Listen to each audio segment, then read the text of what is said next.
تبارك الذي تاسو د جمعې په شپه تبارک الذي وایي تبارک الذي پیغمبر ویلی دی چې تبارک الذي به هغه سړی په قبر څوکیدار ولاړی چې کم سړی هره شپه وده کیږي او په خپله یې ولولي.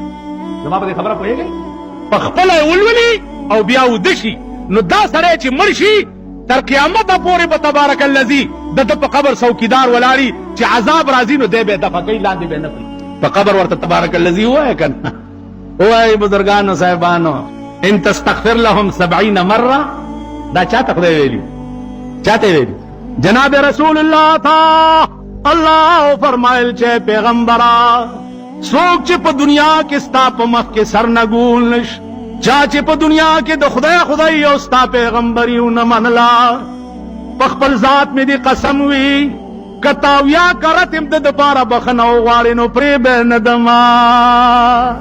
او یا کړه باید کرسي لوټې دم کړه د مړي سپېږمو ته یې ور واچوه.